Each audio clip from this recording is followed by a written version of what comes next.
What's going on, everyone? So I want to talk about the Dallas Mavericks because there's a lot of talk about, are Dallas a real contender? Are they a true contender? And at least on paper, yes. I mean, they are arguably the deepest, most complete team in all of basketball. You need size, they got size. You need wings, they got wings. You need defense, they got defense. You need shot creation, they got shot creation. Like, they literally have everything you need to win a championship. I mean, they can match up against any team in the league. They have stars littered all over the place. They have experience littered all over the place. This is a team that is very capable of hoisting the Larry O'Brien trophy at the end of the year. I do have a couple questions or concerns about this team, though, right? One, primarily, is the Kyrie situation, right? One, how long does it take him to actually get back? You don't want to rush him back. You want to take your time in getting him back. Can this team kind of stay afloat until he gets back?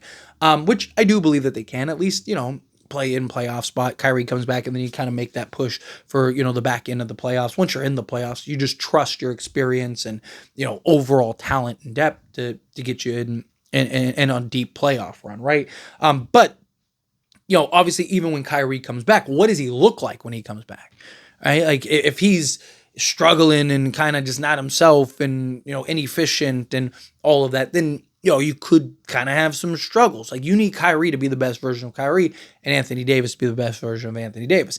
My other question with this team is, you have a bunch of number twos that have never been able to do it as a number one.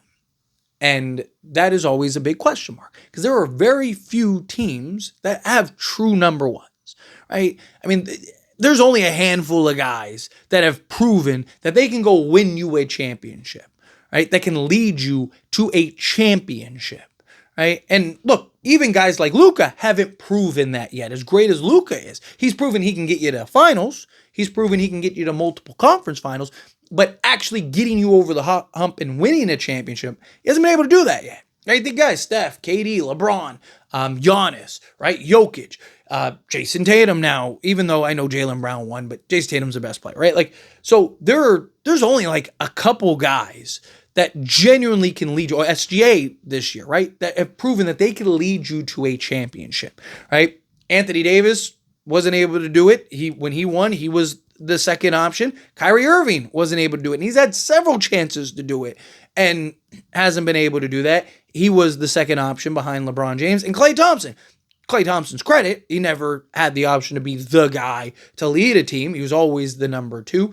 But he's also too old now to be the guy to lead that. And he's not who he once was. Now, I love the experience. Talk about three guys that have won a championship, three guys that have been there, know what it takes, been there and done that. And like Anthony Davis, can he finally take those leaps to be the clear-cut number one?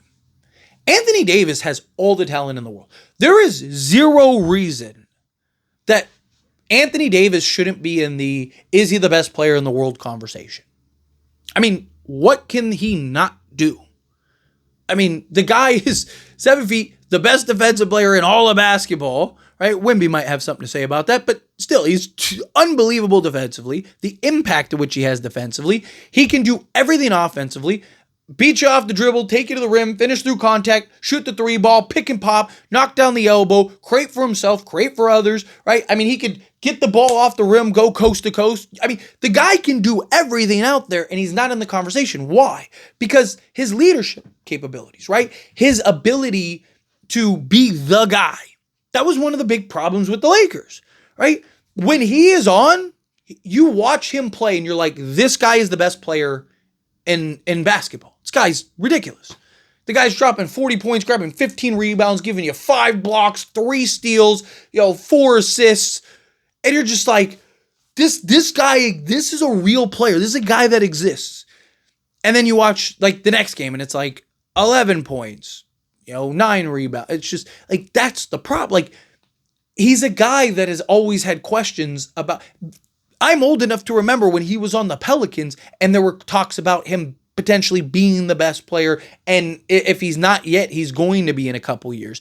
And that talk just fizzled out, right? Why? Because he, again, wasn't able to prove that he could be the guy. Like, he might be the greatest 2 option ever Again, Scottie Pippen might have something to say about that. But, I mean, also at the time in which LeBron and AD kind of linked up, right? Like, if you got prime Anthony Davis with, prime LeBron James, how many championships do they win, right? But regardless, right? That's my biggest question mark with Anthony Davis is just Kyrie is incredible. I don't think Kyrie is your best player you're winning a championship. Anthony Davis has to be the guy. If Anthony Davis finally takes the reins, and look, could it be the LeBron effect? And I don't mean it in like a negative way. I mean it in the sense of like LeBron is the best player arguably ever, right? Whichever side of the debate you're on, he's either your first or second guy, right? So he's one of the greatest players ever, if not the greatest player ever. And those kind of guys, the natural gravity, right? It's hard to be the guy when, one, you look at this guy and you're like, he's better, he's the best, he might be the GOAT, all this stuff. And then just the gravity and the demand that he has for the ball, right? Where, you being on a team like Dallas now and you don't have that, and you're Anthony Davis. Anthony Davis is the best player on the Dallas Mavericks. He's the best player on Dallas, without a doubt, is the best player on the Dallas Mavericks.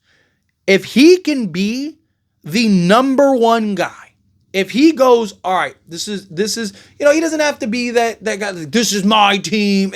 No, if he just looks around and goes, I'm the best player, I need to be the best player, and he can be that dominant, just game in and game out Anthony. I mean, guys have bad games. I'm not talking about him all 82 games he has to play and he has to give you 40, 15. Like, no.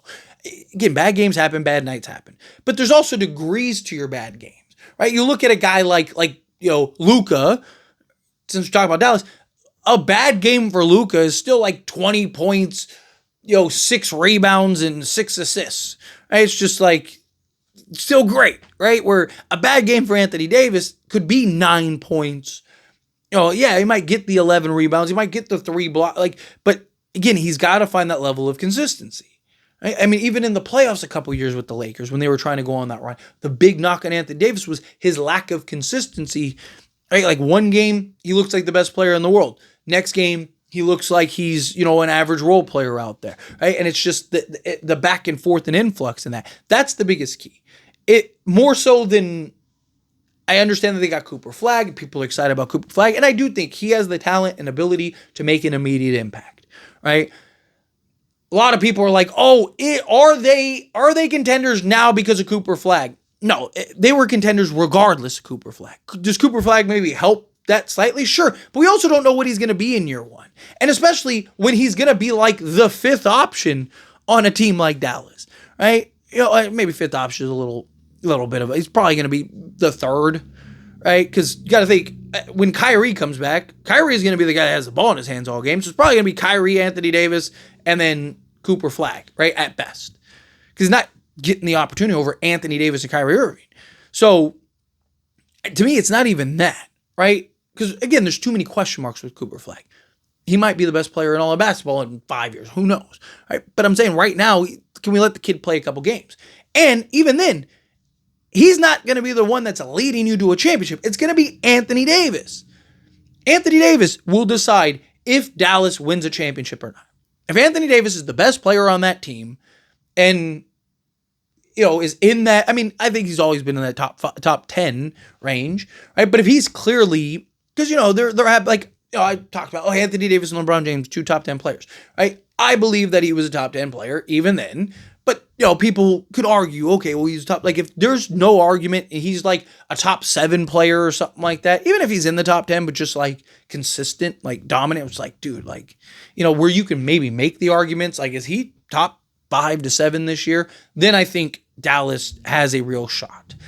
If Anthony Davis is your second guy and it kind of operates that way, which again, questions about that mentality, then no, I don't think Dallas will win an NBA championship.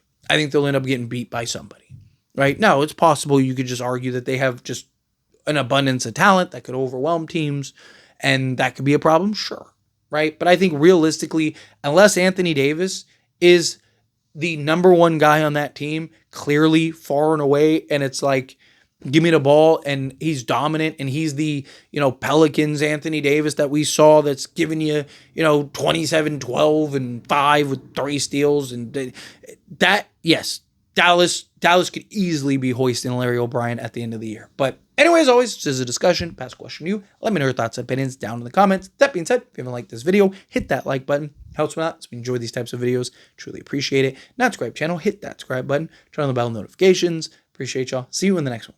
Thank you.